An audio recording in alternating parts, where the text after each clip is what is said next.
Good afternoon, everyone. 1 year in to Donald Trump's presidency, the verdict is clear. Donald Trump and Republican policies have been a complete and total failure, a disaster for the American people, and the American people know it. The cost of living is way up, and the quality of life of the American people is way down. And Republicans continue to be focused on all the wrong things.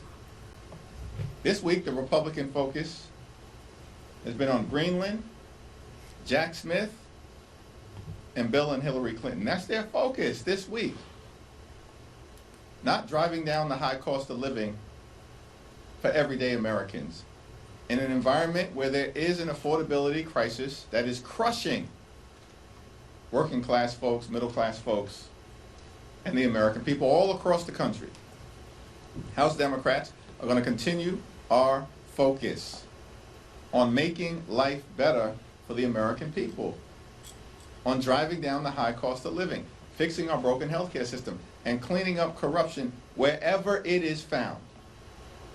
In the Congress, at the Supreme Court, and within the administration. The American people have clearly spoken as it relates to the failures of the Trump administration and Republican policies, particularly as it relates to the economy. Republicans need to wake up and stop trying to jam their extreme policies down the throats of the American people and work to actually get something done that is designed to make life better for everyday Americans. That's our job, and that's what Democrats will continue to be focused on. Lowering costs, fixing our broken healthcare system, and delivering a country that actually works for working class Americans. Questions? Mike.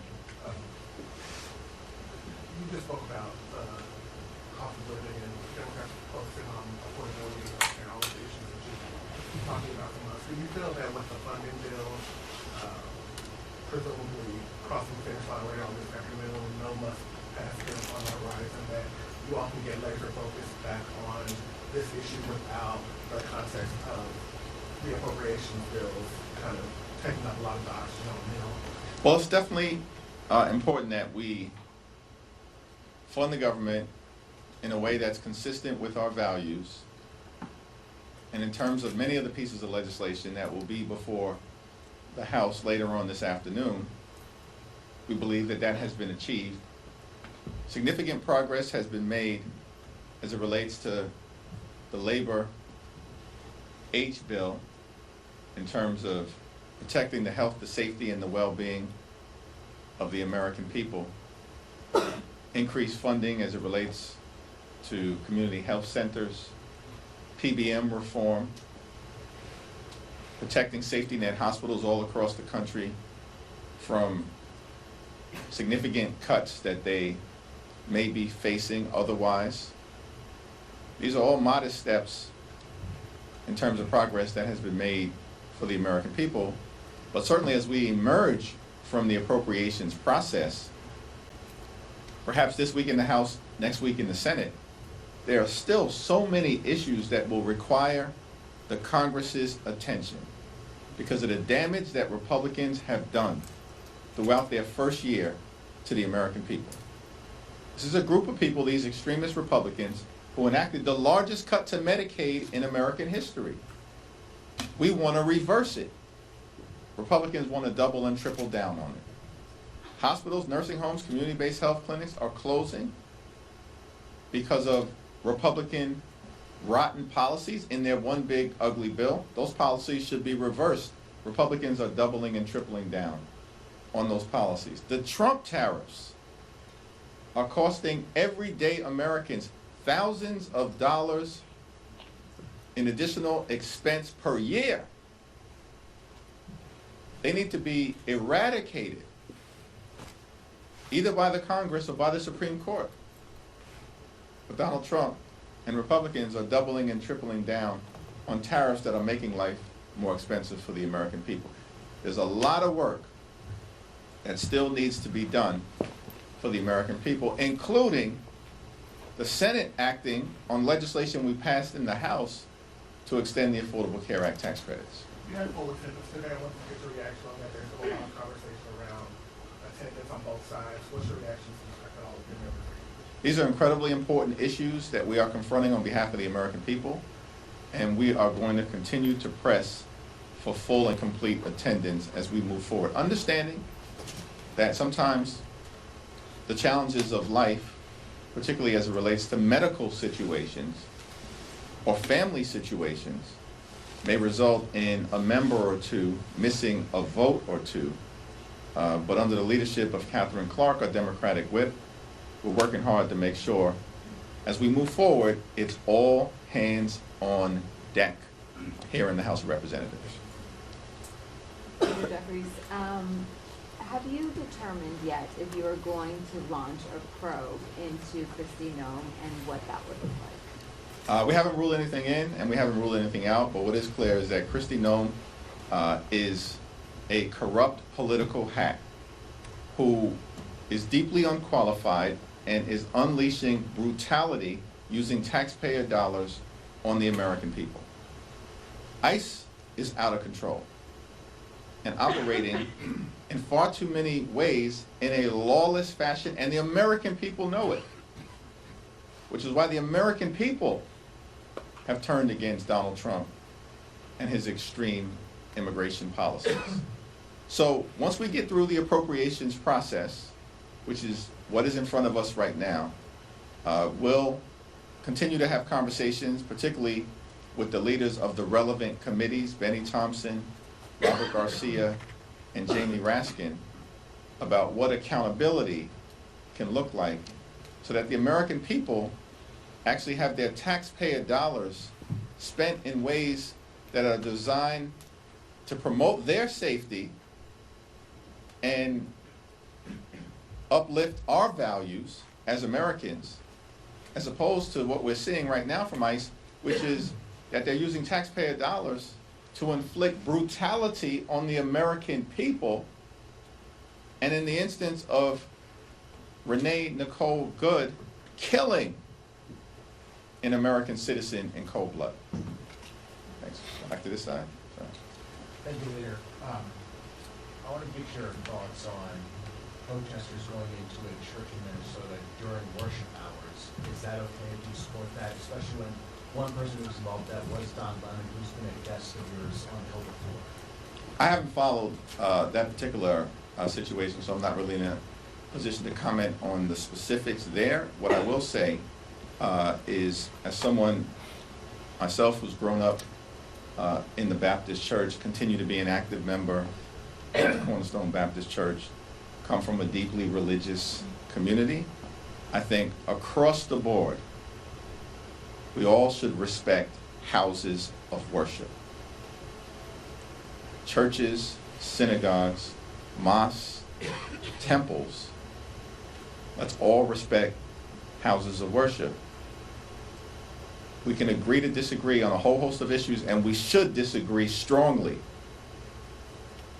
with the extremism that we're seeing unleashed on the American people.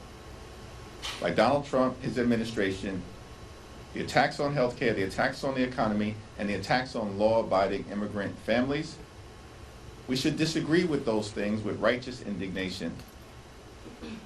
And not being familiar with the specifics of what may have happened in Minneapolis, I certainly believe that all of us, consistent with the First Amendment and freedom of religion, should respect houses of worship. Thanks. Just to push a little bit further on ICE, I mean, you talk about accountability, you say in this little statement that you just put out that we've tried to push for different accountability measures, but they keep getting rejected by Republicans. We're obviously encouraging our members to oppose DHS funding, yet Speaker Johnson is saying he believes he has the vote. So really, what more can Democrats do to hold ICE to the proper? Well, what's in front of us right now is the fight around the appropriations bill, and as we indicated in our statement, the American people deserve an immigration and customs enforcement agency that conducts itself in a manner consistent with every other law enforcement agency in the country.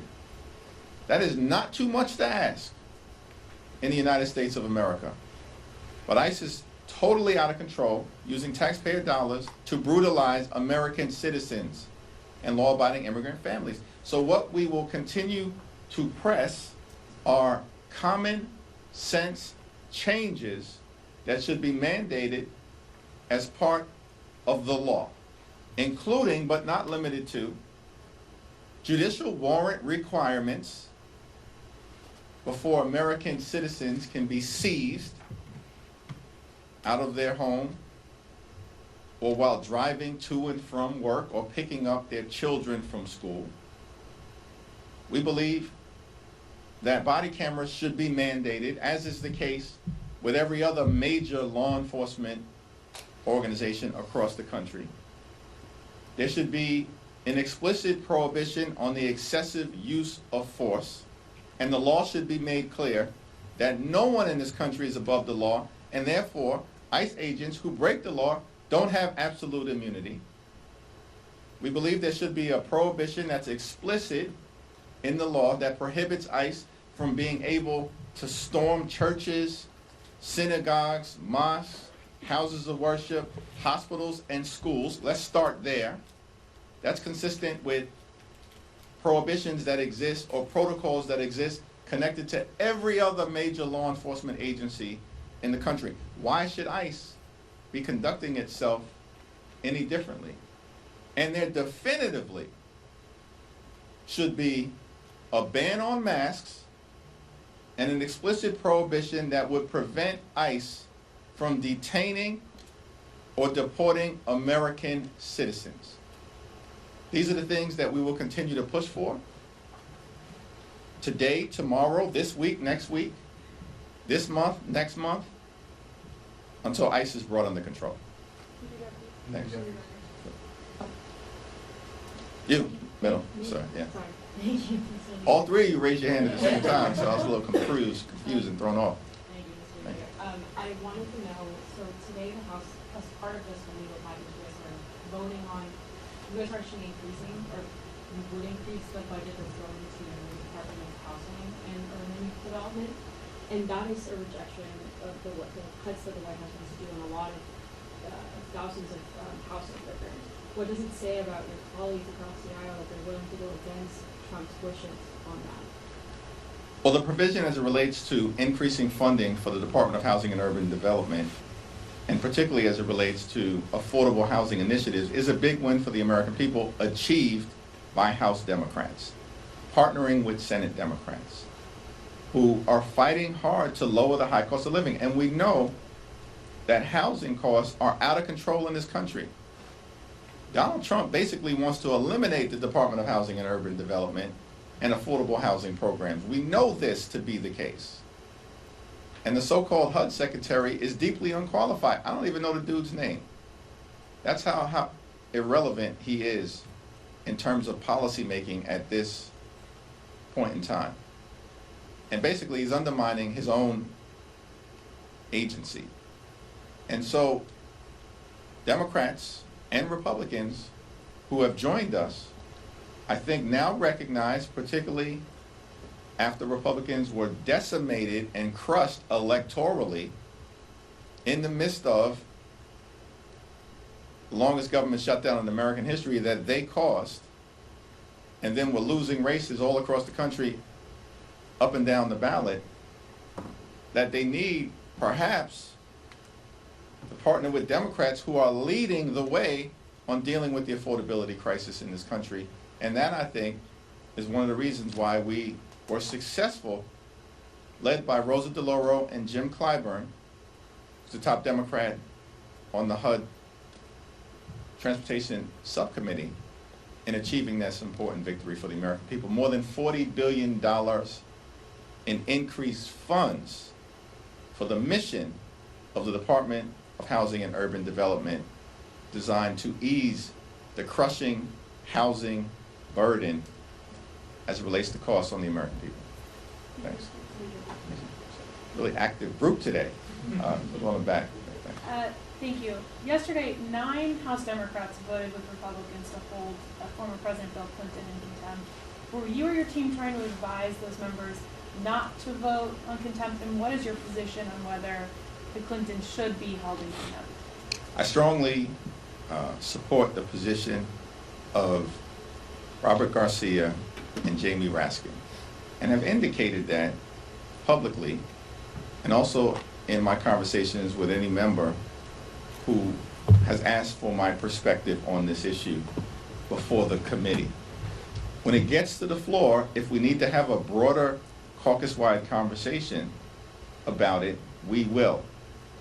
And my position remains unchanged, and it's the same position that is held by Robert Garcia, Jamie Raskin, Nancy Pelosi, and many others, which is, to the extent that anyone in this town or country should be held in criminal contempt,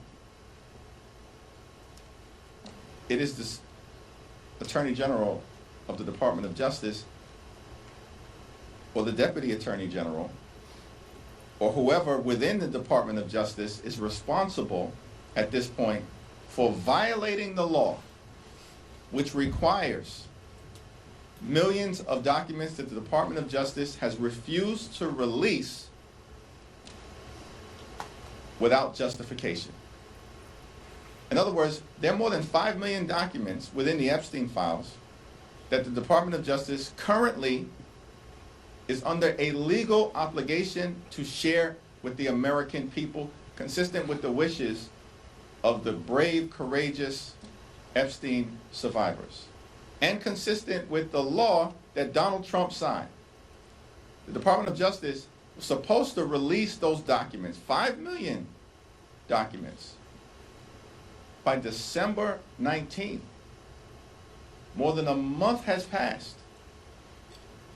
And the Republicans have shown no interest in actually compelling the Department of Justice to do what they are legally obligated to do at this period of time. That sounds to me like contempt.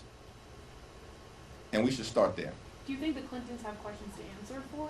I think that the Clintons are working in good faith to try to reach an accommodation with the Oversight Committee in order to sit down and offer their testimony, which is part of the reason why, in my view, the effort by James Comer lacks any credibility, because it has always been congressional practice that if someone's under subpoena, you work to find a reasonable accommodation in order to receive their testimony. Now, James Comer subpoenaed more than 10 different individuals, and he's released every single one of those individuals, including 8 members of law enforcement, like Christopher Wray, the former FBI director, who was the FBI director when Jeffrey Epstein was in custody and ultimately killed himself. And Christopher Wray and all of these other individuals were able to say to the committee they had no information. Very similar statement that the Clintons made. And Christopher Wray and all of these other Trump administration officials were released from any obligation to show up. And yet James Comer demands, even in the midst of good faith negotiation, that the former president and the former Secretary of State and First Lady show up. Why? Why did he make that demand and treat them differently than every other person who was under the same subpoena, who were actually part of the Trump Justice Department when all of this stuff unfolded? And so, again, I share the same position that Robert Garcia and Jamie Raskin hold. And hopefully there'll be some resolution to this in the next week or so. But if Comer tries to bring this resolution, he wants to lock Hillary Clinton up, consistent with what Donald Trump's been saying now for 10 years, lock her up, as opposed to actually focusing on the things that matter for the American people, then we'll deal with it appropriately. Thanks. Oh, yeah, okay. On Judge Perlman's decision in the New York court, I spoke to Mike Lawler, and he characterized this as a partisan exercise. He accused you of corrupting the New York courts. Should we expect... I didn't know I had that much power. Should we expect partisan gerrymandering in New York? What you should continue to expect is that Democrats are going to fight for a fair national congressional map. Period, full stop. We told everyone this when we first came through this moment. Told everyone this. But for whatever the reason, people were skeptical about the Democratic capacity and willingness and ability to fight back. Republicans started this gerrymandering fight. Democrats are going to end it. I'm looking forward to my meeting later on today with Governor Wes Moore. The people of Virginia are going to have an opportunity to vote on a fair map in the Commonwealth in the next few months. We're going to fight back against the effort by Donald Trump, Ron DeSantis, and Florida Republicans to gerrymander the congressional map in a state where the map is already gerrymandered. And this is not going to end well for Donald Trump Republicans and the extremists. Thank you, Senator. Included in this new minibus funding bill is $5 billion for refugee welfare programs. Amid this affordability crisis that you speak of, why is it the responsibility of the taxpayers to pay for refugees when we have a homeless and unemployment crisis around? I think that's the question that you're going to have to ask Speaker Mike Johnson and the Republican chair of the Appropriations Committee, Tom Cole. Several of your members are planning to vote for the DHS funding bill. Does that undermine the argument that you just made and that many of your members have made that ICE is out of control and needs to be reined in? I think you'll have to ask every individual member who's going to vote the best interest of their district why they've chosen to vote one way or the other. Thank you, Mr. Jeffries. Do you have any concerns about voting no on that DHS funding bill, given that DHS obviously isn't just ICE, it's also TSA agents, FEMA, particularly ahead of what's projected to be a pretty big snowstorm hitting the country this weekend? Yeah, we will continue to support FEMA. We will continue to support the Coast Guard.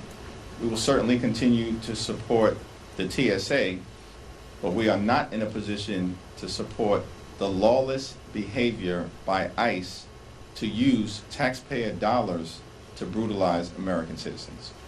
Thanks. How is the approach still going to be sewed together as one giant package that the Senate? Are you urging Senate Democrats to oppose that whole package? Well, the Senate Democrats are going to have to evaluate the totality of the package, which is what they will do. And as I've documented in my conversation here today, and as is clear and obvious, a lot of progress has been made within the appropriations process for the American people in terms of addressing issues of concern.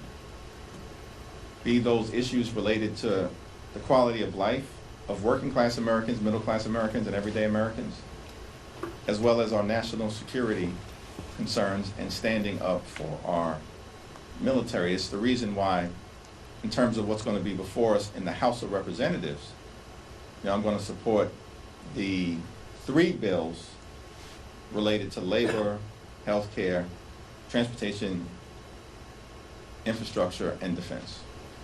Thanks. Thank you, Mr. Leader. So, kind of to Andrew's question, some of your members are going to be voting to fund DHS with this upcoming bill. Is the Democratic tent big enough for all of these members? And you put out that joint statement with leadership saying you're going to vote against this. Are you comfortable with your members pushing back on that? Here's the interesting thing about kind of where we find ourselves. I don't know what's unclear about this. Republicans are losing. Their policies have been a disaster for the American people. The economy is falling apart in terms of the affordability crisis and the Republican refusal to drive down the high cost of living, which is what they promised they were going to do on day one. We now are past year one, and things aren't getting better for the American people, they're getting worse. Donald Trump and Republicans have created a healthcare crisis that is devastating to everyday Americans, yet they can find $40 billion to bail out Argentina, spend billions of dollars trying to run Venezuela when Donald Trump and his administration don't even know how to run the United States of America, but they can't find a dime to extend the Affordable Care Act tax credits, which means tens of millions of people, as we speak, are at risk of being unable to go see a doctor when they need one. So from a value standpoint, Democrats are standing on the side of the American people, and Republicans are standing on the side of their billionaire donors. Because all they care about, Republican extremists at the end of the day, are massive tax breaks for their billionaire donors and subsidizing the lifestyles of the rich and shameless, the wealthy, the well-off, and the well-connected. Now, as Democrats, our view of governing is clear. Unity is different than unanimity. In a representative democracy, the democracy that the framers of the Constitution and the founders of this country gave us 250 years ago, in a representative democracy, you're never going to achieve unanimity on every single issue if it's functioning the right way. You get unanimity when you have a cult. And that's what we have on the other side. Cult-like behavior. But we're not a cult as Democrats, we're a coalition. And so we strive for unity. And when it comes to the issues that matter for the American people, beginning with driving down the high cost of living and fixing our broken healthcare system and cleaning up corruption so we deliver a country that allows every single American who works hard and plays by the rules to be able to live an affordable life, a comfortable life, and the good life. Not too much to ask for, good paying job, good housing, good health care, good education for your children, and a good retirement. Democrats are completely and totally unified in fighting to make life better for the American people. Thank you, everyone.